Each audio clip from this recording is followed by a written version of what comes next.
I discovered the betrayal 8 days after I buried my wife. The manila folders scraping across my kitchen table told me everything I needed to know. This wasn't grief counseling. It was an ambush. My name is Jason Connor, and I'm 42 years old. Each morning, I wake before dawn, make lunches for my kids, and try to keep our broken world intact. Evelyn, Hannah's mother, arrived with sympathy cards and left with custody papers. My daughter Maddie clung to my belt loop, while my son Jack hid behind my leg, both terrified of losing their only remaining parent. The coffee in my mug went cold as Evelyn explained how my emotional instability made me unfit. My hands steadied against the counter. I wouldn't let her weaponize my grief to steal my children. This is my story of justice, not vengeance. Before I go any further, let me know in the comments where in the world you are watching from, and make sure to subscribe, because tomorrow I will share a story you don't want to miss. But let me start from the beginning. The casket was polished cherry wood. Hannah would have hated it. She always liked things simple, natural.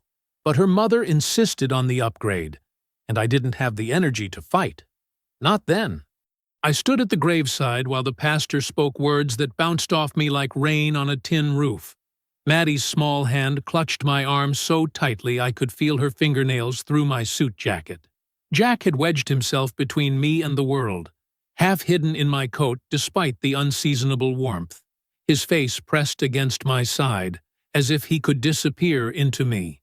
"Daddy," Jack whispered, his voice muffled in black wool.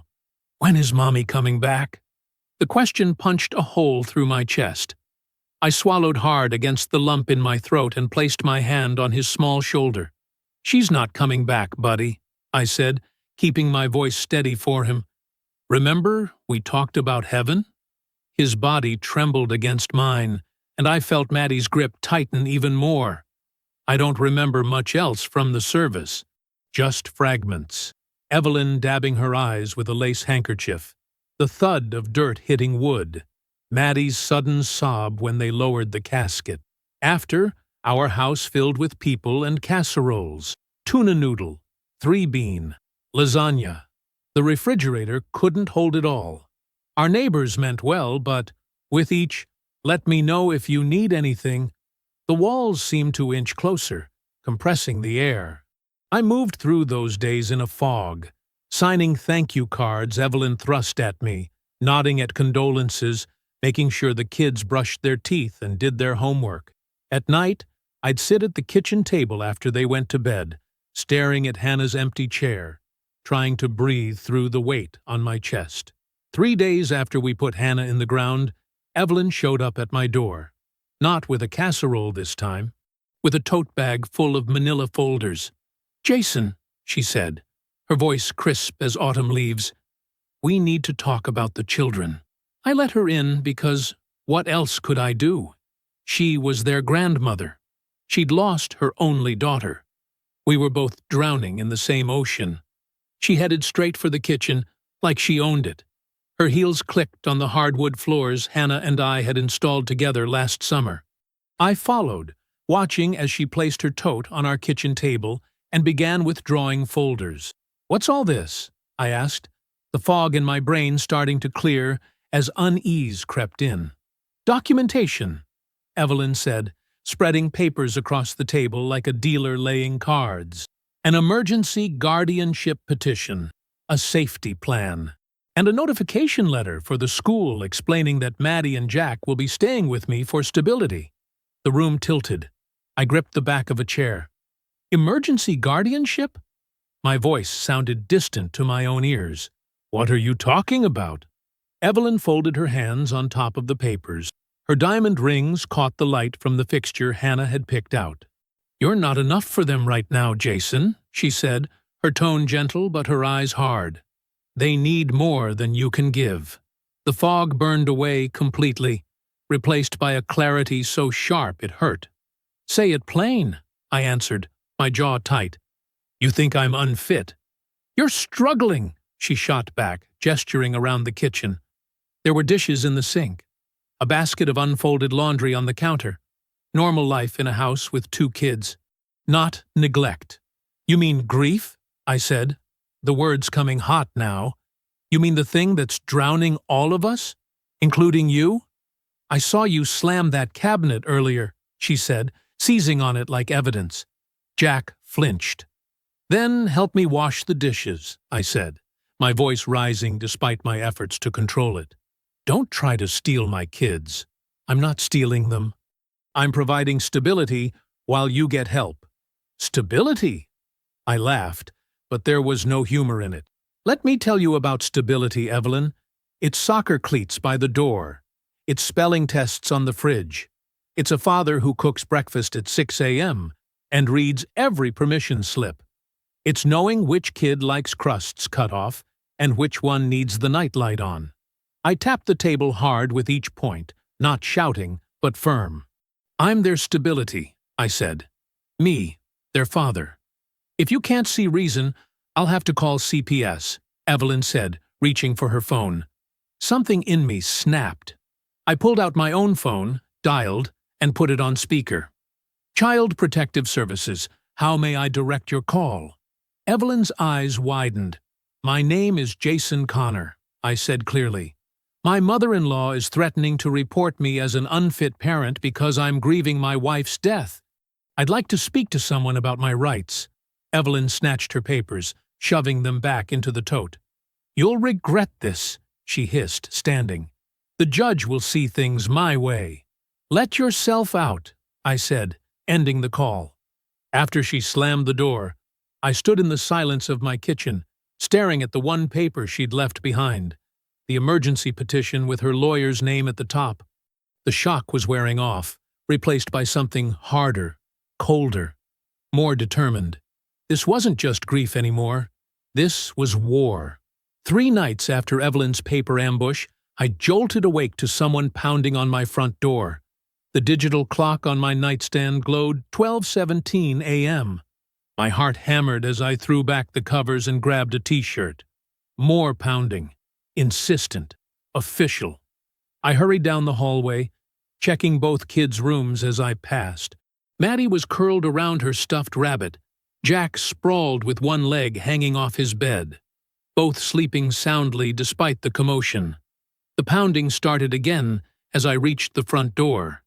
I flipped on the porch light and looked through the peephole to find 2 uniformed officers standing there, faces serious in the harsh light. Mr. Connor? A deep voice called.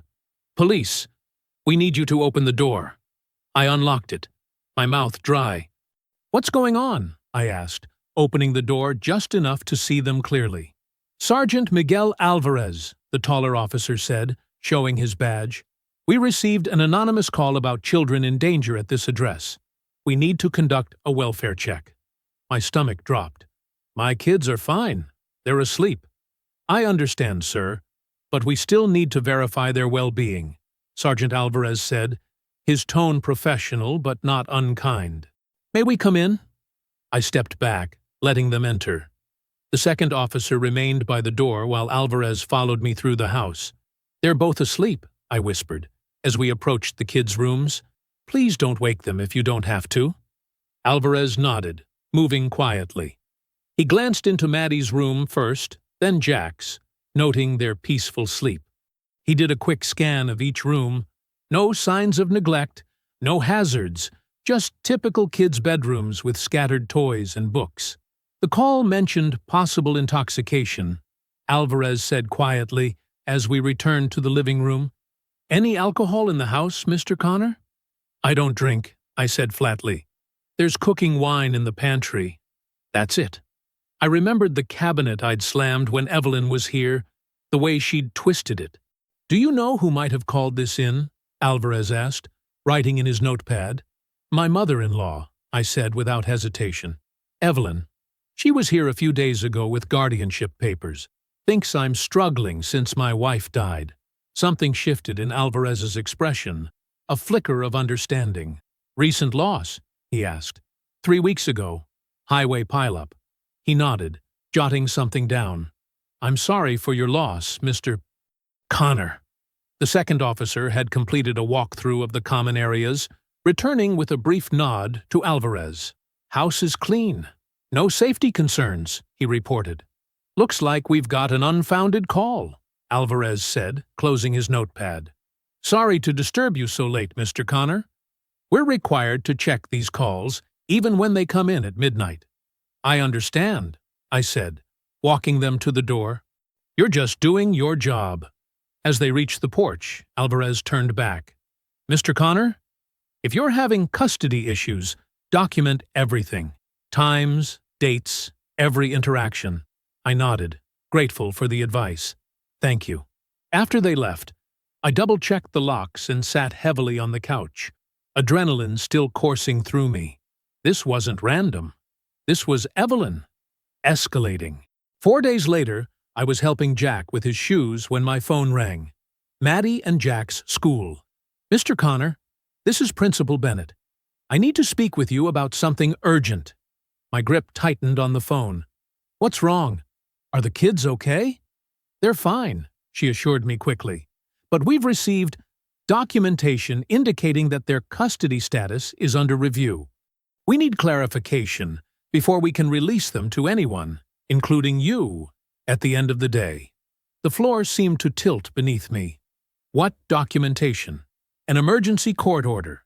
It states that we should only release the children to you or to their grandmother, pending a hearing." "There is no court order," I said, my voice sharper than I intended. "Can I come in and see this paperwork?" An hour later, after dropping Jack at preschool, I stared at the forged documents in Principal Bennett's office. Evelyn had gone beyond threats. That afternoon, I sat across from Angela Ruiz in her downtown office. She was in her late 30s, with sharp eyes behind stylish glasses and a no-nonsense manner that immediately put me at ease. "So she's escalating," Angela said after I explained everything.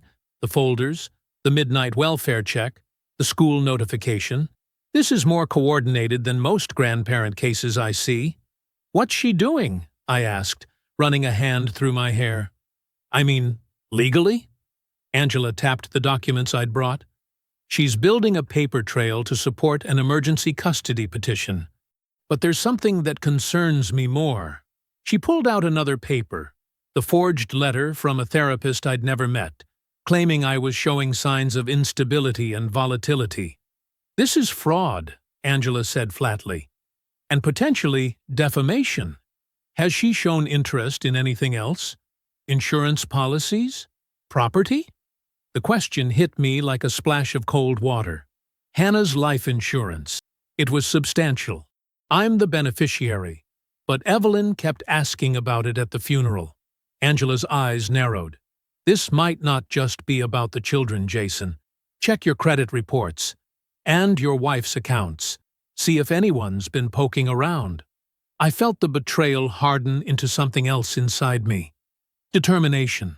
A clarity of purpose I hadn't felt since Hannah died. "What do we do?" I asked.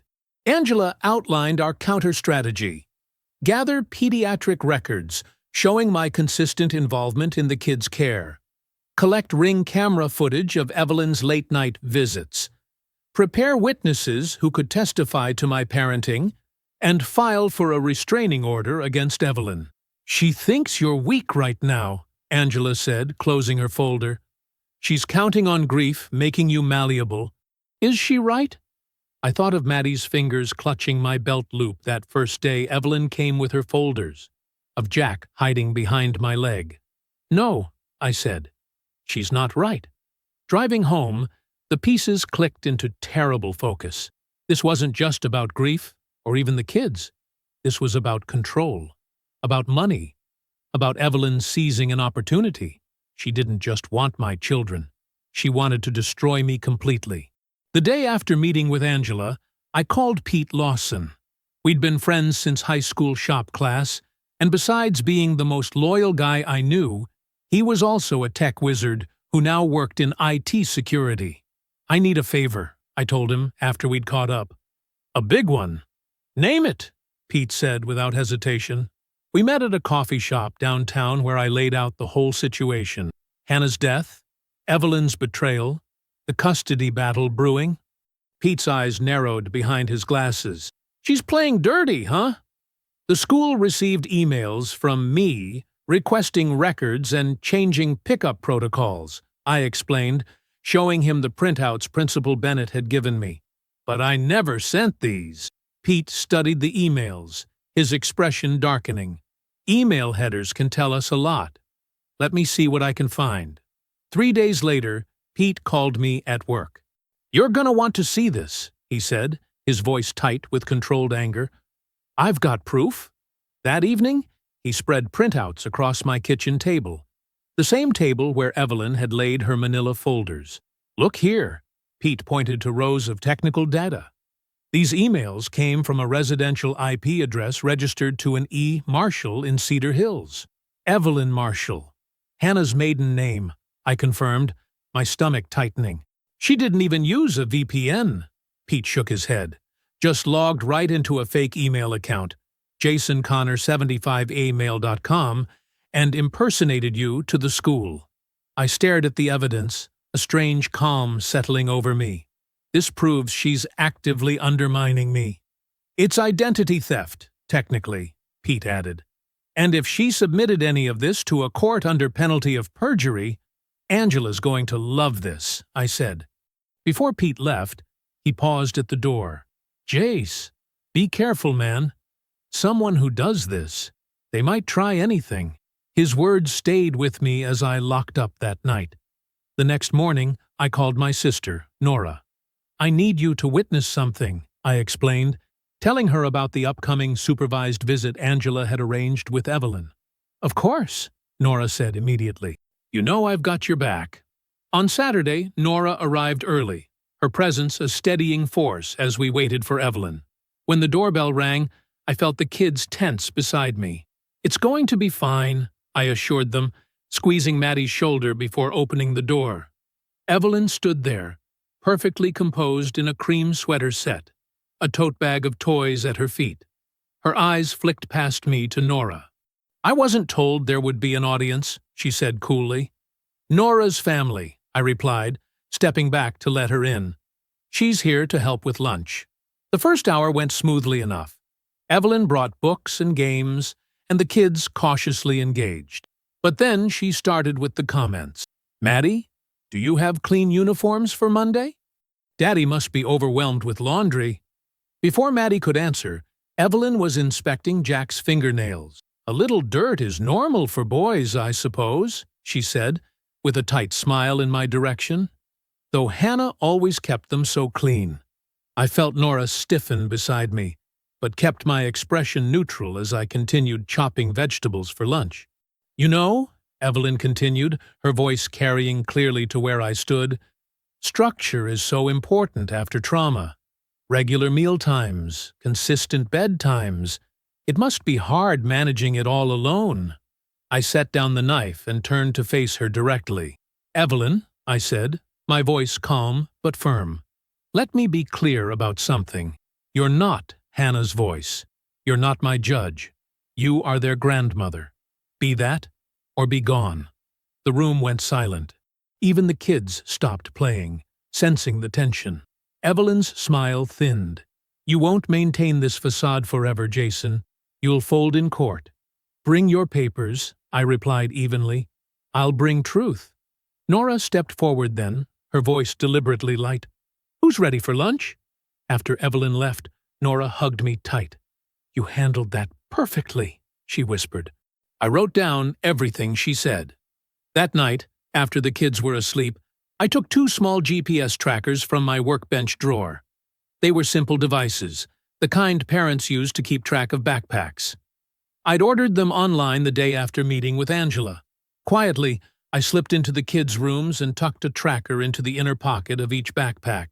"Just in case she tries something desperate," I whispered to myself, feeling a chill at the thought. 3 days before our first court date, Angela and I sat in her office reviewing our evidence. Pete's IP trace report, Nora's witness statement, pediatrician records showing my consistent presence at every appointment, and Ring camera footage of Evelyn testing my back door late one night. "We're in good shape," Angela said, organizing the documents into a binder. The judge will see the pattern here. I nodded, feeling the weight of what lay ahead. And if we win this hearing? When we win, Angela corrected, we'll push for supervised visits only and get the emergency petition dismissed. The morning of court, I dressed carefully in my one good suit. I checked on the trackers in the kids' backpacks one last time before dropping them at school. Have a good day, I told them, hugging them extra tight. I love you both. As I walked up the courthouse steps, I felt surprisingly steady. Grief had hollowed me out, but this fight was filling me with something new. Resolve. Whatever happened inside these walls today, I would stand my ground. I stepped into the courtroom with my heart hammering against my ribs. The polished wood, the flags standing stiff in the corners, the judge's bench looming above us. It all felt surreal. This was a place for criminals and divorces, not for a carpenter who just wanted to raise his kids in peace. Evelyn sat at the opposite table, ramrod straight in a navy suit, her attorney whispering in her ear. She caught me looking and lifted her chin, confident as a queen on a throne. "Ready?" Angela murmured beside me. I nodded, unable to speak. Ready wasn't the right word. Necessary. That's what this was. The judge entered, a stern-faced woman with salt and pepper hair pulled into a tight bun. "Connor emergency custody petition," she announced, glancing through the file. "Let's proceed." Evelyn's attorney went first, painting me as a grief-stricken father spiraling out of control, too consumed by my own pain to properly care for two traumatized children. He dramatically presented the therapist's letter, reading excerpts about my concerning behavior and emotional instability. "Your Honor," he concluded, "these children need stability during this difficult time. Their grandmother can provide that while Mr. Connor focuses on his own healing." My jaw ached from clenching it. Those words weren't just lies. They were an erasure of everything I'd done since Hannah died. Every tear I'd wiped, every nightmare I'd soothed, every damn permission slip I'd signed with my coffee getting cold on the counter. When our turn came, Angela stood with quiet confidence. "Your Honor, we have several witnesses today, but first, I'd like to address the therapist's letter." She called our handwriting expert, who approached with careful precision. "In my professional opinion," he stated, pointing to enlargements of signature comparison, "this signature does not match Dr. Watkins's known handwriting. Note the pressure points and hesitation marks consistent with forgery." The judge leaned forward, examining the evidence. "And Dr. Watkins is out of the country," Angela replied, "but has submitted an affidavit confirming he has never treated Mr. Connor nor written this letter." I watched Evelyn's face flush crimson. Next came Sergeant Alvarez, steady in his uniform. "I personally responded to an anonymous welfare check at the Connor residence," he testified. "I found no cause for concern. The children were safe, well cared for, and the home was appropriate. I marked the report as unfounded." "And in your professional opinion," Angela asked, "was there any justification for that call?" "None that I could determine," he answered firmly. One by one, Angela dismantled Evelyn's claims. The pediatrician's records showed I'd taken the kids to every appointment for years, even before Hannah died. The stack of signed school forms proved my daily involvement.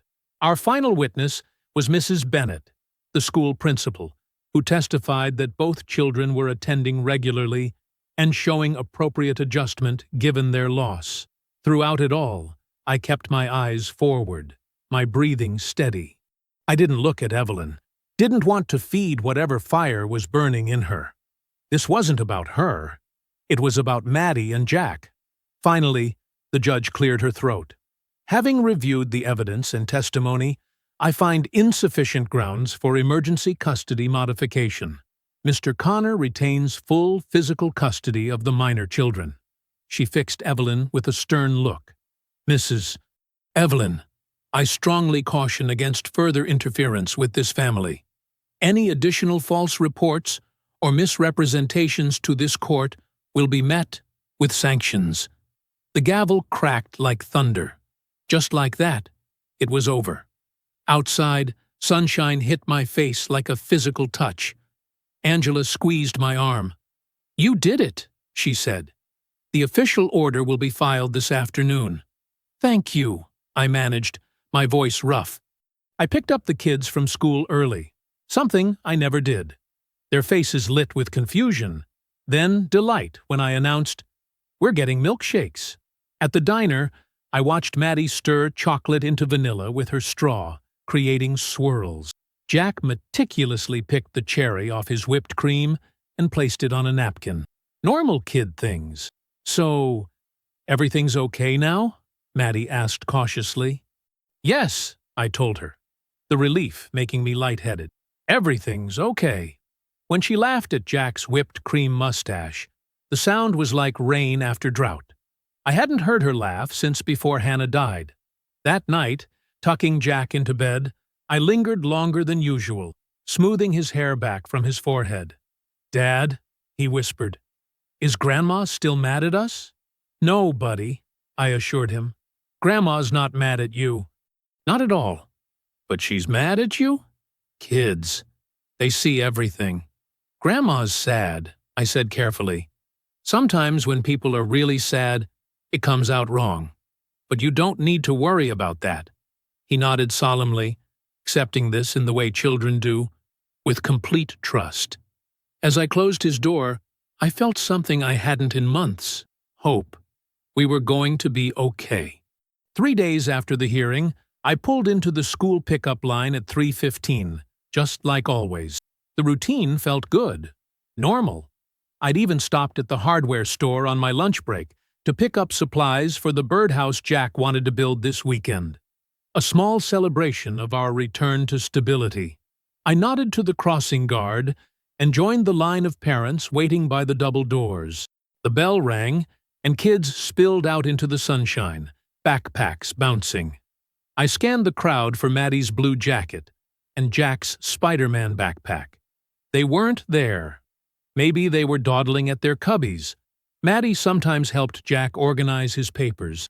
Hannah had taught her that. I waited another 5 minutes, watching the crowd thin, until only a few stragglers remained. Something cold settled in my stomach. I approached Ms. Peterson, the front desk secretary, who was checking off names on her clipboard.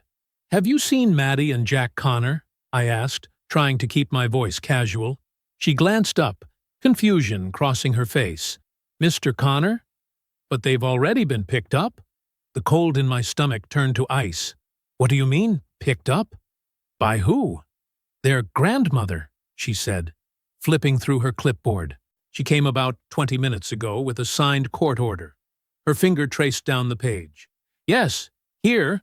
Evelyn signed them out at 2:45. The world tilted sideways. "There is no court order," I said, my voice rising. "I have custody. The judge ruled 3 days ago." Ms. Peterson's eyes widened. "But she had paperwork with the court seal." I was already moving toward the principal's office, my boots pounding against the linoleum. "Mrs. Bennett looked up from her desk as I burst through the door. "Mr. Connor, where are my children?" The words scraped my throat raw. Mrs. Bennett's face went pale. "Your mother-in-law presented a court order giving her temporary custody." The document had Judge Harriman's signature and the county seal. She pulled a photocopy from her desk drawer. "We made a copy for our records." I snatched the paper. The forgery was good. Official letterhead, court language, a passable imitation of Judge Harriman's signature. But the paper was wrong. Too white, too crisp. And the court never issued emergency orders on single sheets. They came in packets, with multiple copies and verification codes. "This is fake," I said, my hands beginning to tremble. "The judge ruled in my favor 3 days ago. Evelyn has no custody rights whatsoever." Horror dawned in Mrs. Bennett's eyes. "But our system hadn't updated yet. We had the previous petition on file."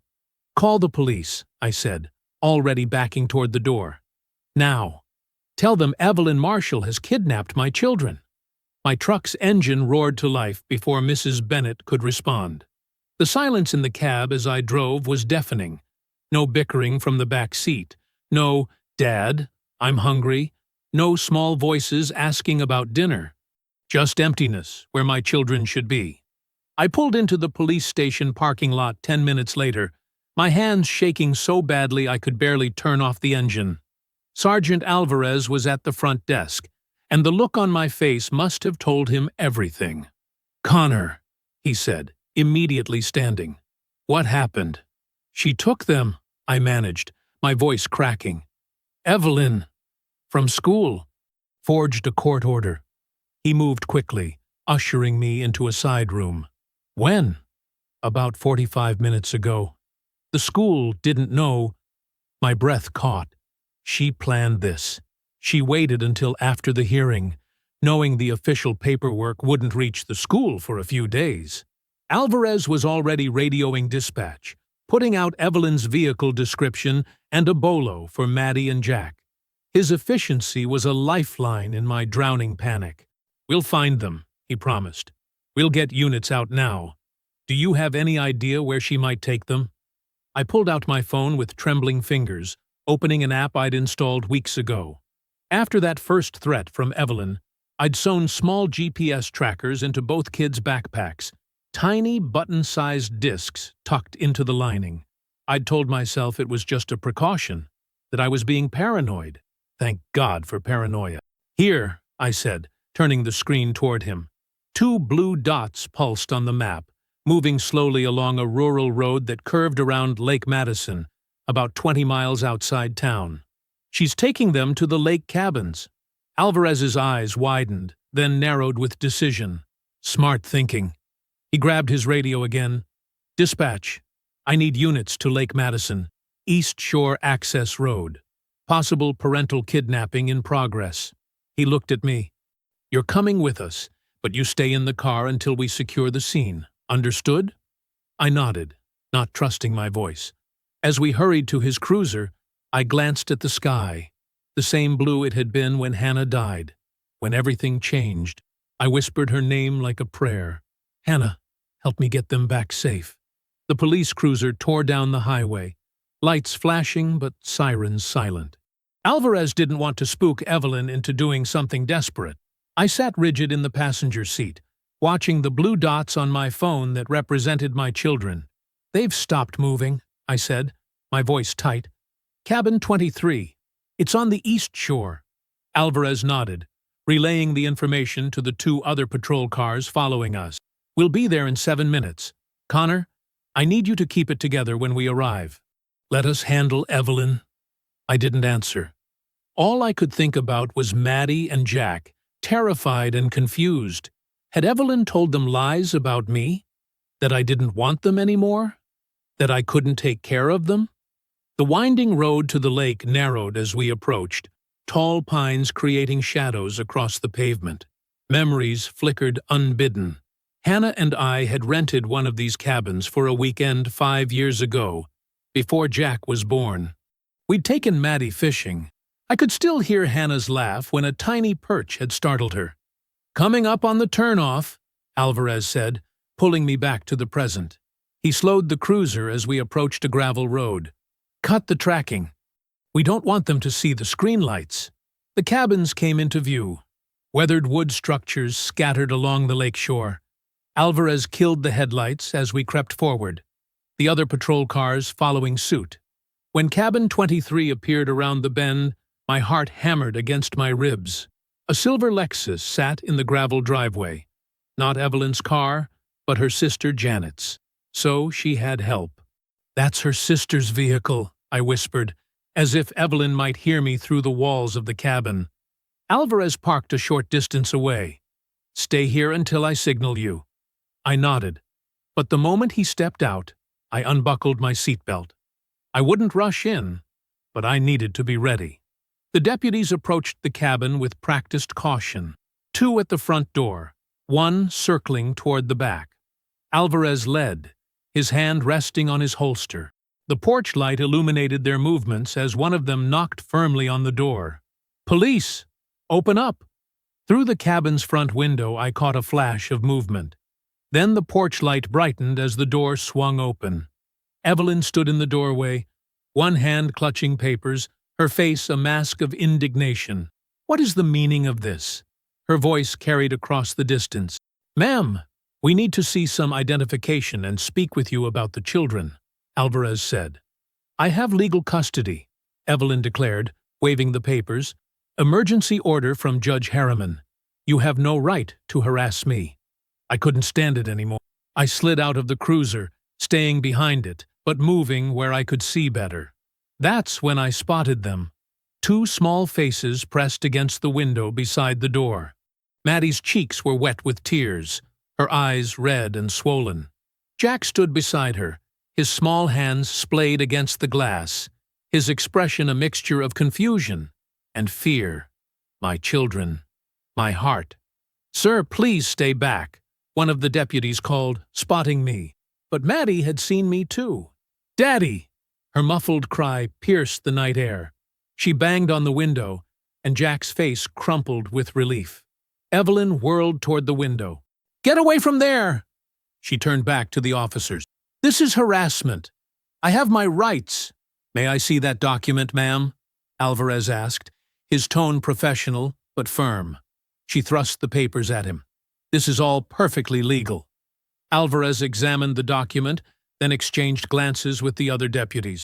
"Ma'am, this order appears to be falsified. Judge Harriman ruled 3 days ago that Mr. Connor retains full custody." "That's absurd," Evelyn sputtered. "You can call my attorney." "We already spoke with the court clerk," Alvarez cut in. "There is no emergency order. What you've presented is a forgery." The color drained from Evelyn's face. "You don't understand. Those children need me." "Turn around, ma'am." Alvarez's voice hardened. "You're under arrest for custodial interference and forgery. You can't. Turn around. Now." Alvarez motioned for me to approach, as another deputy guided Evelyn's hands behind her back. I moved forward, my legs barely holding me upright. The deputy at the door stepped aside, and suddenly Maddie burst through, Jack right behind her. I dropped to my knees as they crashed into me, their small bodies trembling. Maddie sobbed into my shirt, her words unintelligible through her tears. Jack's fingers dug into my neck, his face buried against my shoulder. "You're safe," I whispered, holding them so tight it hurt. "You're safe now." Over their heads, I met Evelyn's eyes as the handcuffs clicked around her wrists. "You stole my children," I said, my voice low but carrying across the space between us. "You did that. You!" She hissed back. "They're better off.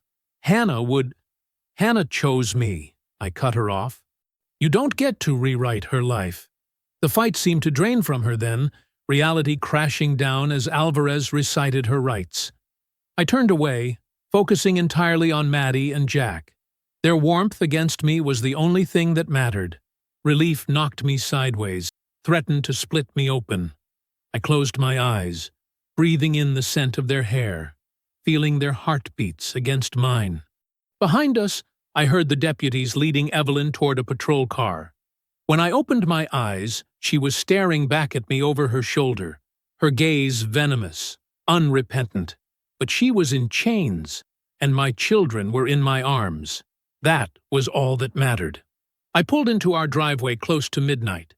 Maddie and Jack had fallen asleep in the back seat, exhausted from crying and the adrenaline crash. I carried them inside one at a time, not bothering to change them into pajamas, just gently removing their shoes before tucking them under their covers. I couldn't bring myself to leave their rooms. Instead, I dragged the old armchair from the hallway and positioned it between their beds, watching their chests rise and fall in the soft glow of the nightlight. Every few minutes, I'd reach out to touch a small hand or smooth back a strand of hair, reassuring myself they were really here, really safe. My phone buzzed with messages from Angela, my sister Nora, and Pete. I texted back the bare minimum. Home. Kids asleep. All safe. I must have dozed off in that chair because the next thing I knew, sunlight was streaming through the curtains and Maddie was shaking my arm. Dad! Can we have pancakes? I blinked the sleep from my eyes. Jack was already awake too, sitting cross-legged on his bed, watching me with solemn eyes. Pancakes it is, I said, my voice rough with sleep and emotion. With chocolate chips. Their smiles were like the first breath after nearly drowning. 3 weeks after the lake house incident, I found myself at the kitchen table with a small, brown-furred mutt curled at my feet.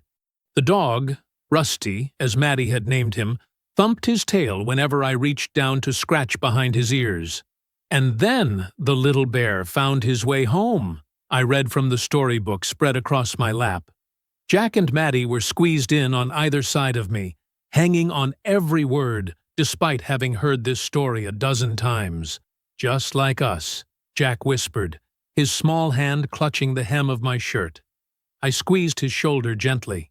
Just like us, buddy. The doorbell rang, and Rusty lifted his head with a curious whine. I glanced at the clock, 7:45 p.m., not a typical social hour.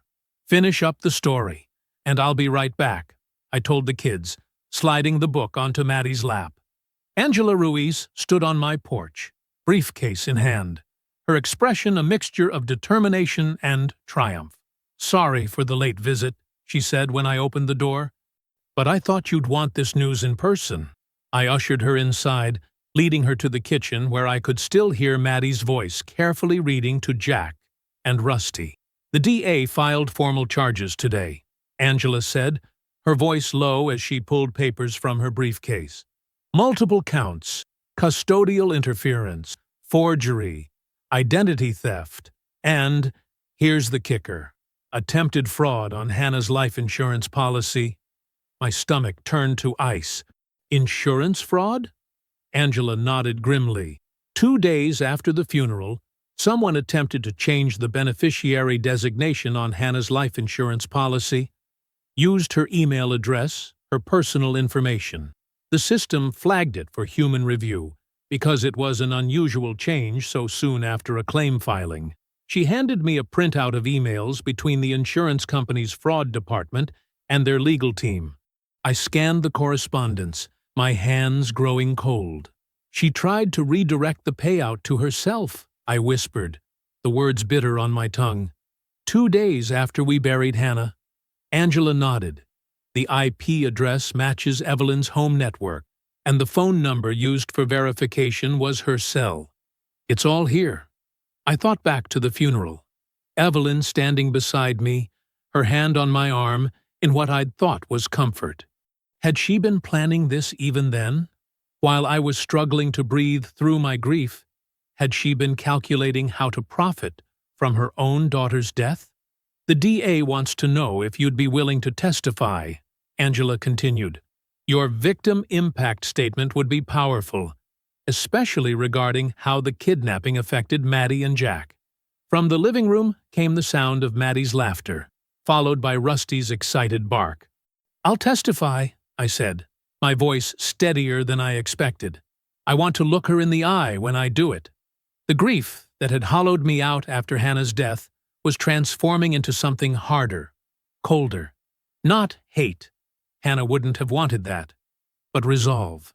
Clear-eyed determination that Evelyn would not use her daughter's memory as a tool for manipulation and gain. Good, Angela said, gathering her papers. The preliminary hearing is next week. We'll prep you beforehand. After she left, I returned to the living room where Maddie had finished the story. Jack was half asleep against the armrest, and Rusty had claimed my vacant spot on the couch. Everything okay, Dad? Maddie asked, her eyes too knowing for a child her age. I sat down, pulling her close. Everything's going to be okay, I promise. Later, after tucking them in and checking the locks twice, I sat at the kitchen table with Hannah's photograph, the one from our camping trip 5 years ago, her smile radiant as she held a squirming Jack on her hip, while Maddie proudly displayed a fish she'd caught. I'm going to make this right, I whispered to her image. "She won't use you like this." In the morning, I would call Dr. Levine about grief counseling for the kids. I would check in with their teachers about missed assignments. I would handle the practical matters of moving forward. But in the quiet of that night, I prepared myself for what was coming, to face Evelyn in court, to speak plainly about what she had done, to ensure that the manipulation of Hannah's memory ended here. My anger had sharpened into clarity, and I was ready. The courtroom had that peculiar hush that comes right before something important. I adjusted my tie, Hannah's favorite, the blue one with tiny anchors she'd given me for our 10th anniversary. My palms were damp, but my voice wouldn't be. I'd practiced with Angela until the words flowed smooth and steady. The state calls Jason Connor to the stand. I walked forward, feeling the weight of every eye on me. Maddie and Jack were with my sister Nora today. No place for kids to see their grandmother sentenced. As I passed the prosecutor's table, Angela gave me a small nod. Confidence, not sympathy. That's what I needed. After being sworn in, I sat in the witness chair, facing the courtroom directly. 12 jurors watched me, their expressions carefully neutral. Behind them sat a handful of reporters and curious courthouse regulars. And there was Evelyn, her gray hair styled perfectly, wearing a buttoned cardigan that screamed respectability. Our eyes met briefly before I looked away. "Mr. Connor," Angela began, "could you please describe your relationship with the defendant prior to your wife's death?" I cleared my throat. "Cordial. Not close, but respectful. Hannah, my wife, was always the bridge between us. And after your wife's passing, everything changed the moment Hannah was gone.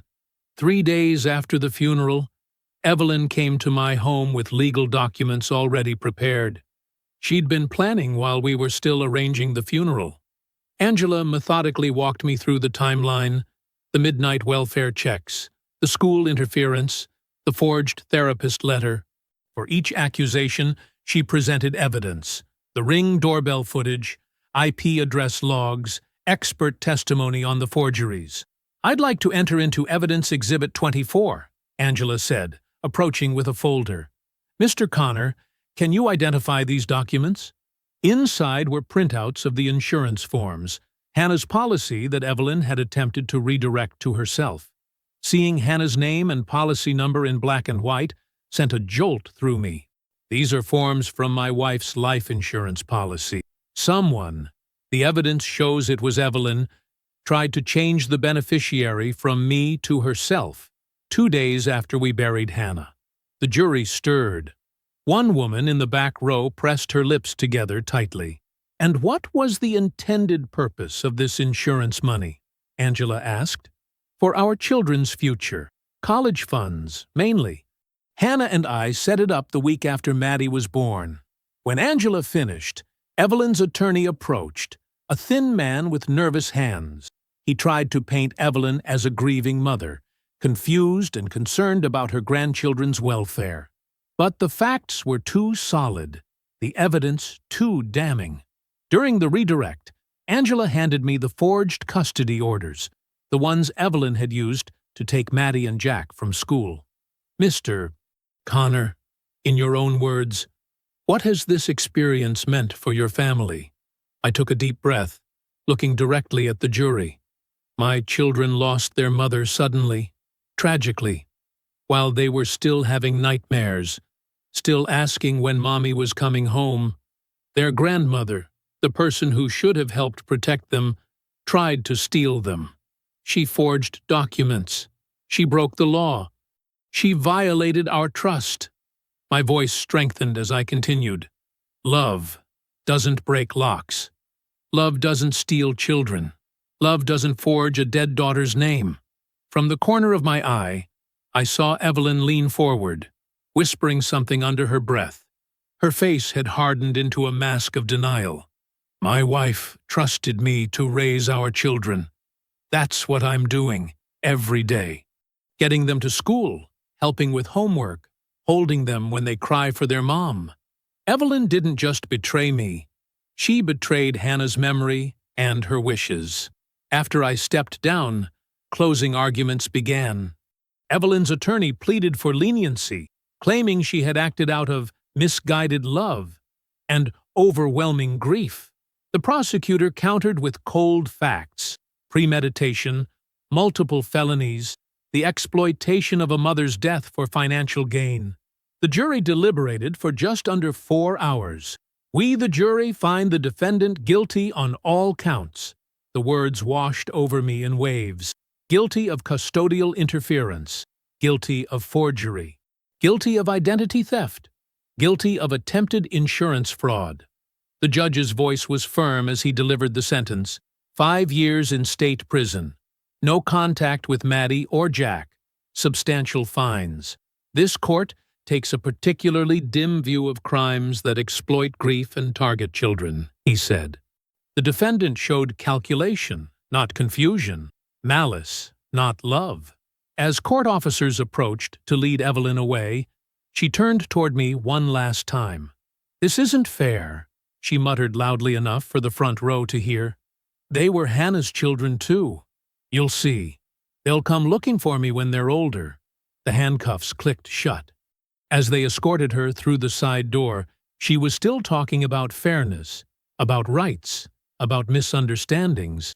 I exhaled slowly, feeling something heavy and jagged finally loosen in my chest. 6 months passed. The seasons changed, winter to spring, spring to summer, and our lives found a steadier rhythm. Not the rhythm we'd had before, but a new one, shaped around the absence that would always be there, but built on a foundation that couldn't be shaken again. I woke earlier than the kids most mornings, brewing coffee in the quiet dawn light. Those moments alone in the kitchen were sacred now. I'd run my hand over the same table where Evelyn had spread her papers, where she'd tried to tear apart what was left of our family. Sometimes I still felt the ghost of that anger, but it was fading, replaced by something more solid. Peace, maybe, or at least acceptance. Saturday mornings became pancake mornings. I'd mix the batter while Maddie set the table and Jack fed Rusty, our gangly rescue dog who somehow knew exactly when breakfast preparations began. The smell of butter hitting the griddle would fill the kitchen, and for those moments, everything felt right. "Dad, can mine be a dinosaur?" Jack would ask, his small face serious. "Mine too, but a different dinosaur," Maddie would add, not wanting to copy but not wanting to be left out. I'd pour the batter carefully, attempting prehistoric shapes that probably looked more like blobs with tails, but they never complained. That was the thing about kids. They saw what you were trying to do, not just what you managed to accomplish. Maddie started keeping a journal, writing in it at the kitchen table after school while I prepared dinner. Sometimes she'd read parts aloud, stories about her day or memories of Hannah. Other times, she'd keep the pages private, and I respected that boundary. Grief doesn't follow a straight line, especially for a 10-year-old. Jack developed his own rituals. 2 hugs before bed. "In case one gets lost," he explained. Some nights he'd ask questions about his mom, and I'd tell him stories until his eyelids grew heavy. Other nights, he just wanted to know I'd be there in the morning. And Rusty. That dog chewed exactly 1 shoe per week, like he was operating on a precise schedule. Always just 1, never 2, always on Wednesday. We started hiding the shoes on Tuesday nights, making a game of it, but somehow he'd find one anyway. It became another strange comfort, that predictable chaos. "At least he's consistent," I told the kids, and they'd laugh. On Sundays, we visited the garden at the church where we'd held Hannah's memorial. It wasn't where she was buried. Her ashes were scattered at the lake where we'd spent our summers, but the small memorial garden had become our place to talk to her. Maddie would bring drawings. Jack would collect interesting rocks or leaves. I'd just sit on the bench, watching them move through the flower beds, seeing Hannah in the tilt of Maddie's head, or the way Jack studied a beetle with complete concentration. "Your mom would love this," I told them one Sunday as Jack balanced precariously on the edge of a planter. She always said you had the balance of a mountain goat. What's a mountain goat? He asked. I pulled out my phone and showed him pictures, which led to a 20-minute detour into animal videos. Hannah would have approved of that too, the way conversations with kids never follow a straight line. Angela kept me updated on Evelyn's appeals, all denied. According to what filtered through the courthouse gossip, Evelyn wrote frequent complaints about commissary prices and how unfair the judge had been. She sent letters to our house sometimes. I never opened them. Whatever she wanted to say, I didn't need to hear it. The court had spoken. The truth had won. People in town still asked, in hushed voices, if I regretted being so hard on Hannah's mother. I never did. I wouldn't varnish rot and call it wood. I wouldn't pretend betrayal was love or that theft was concern.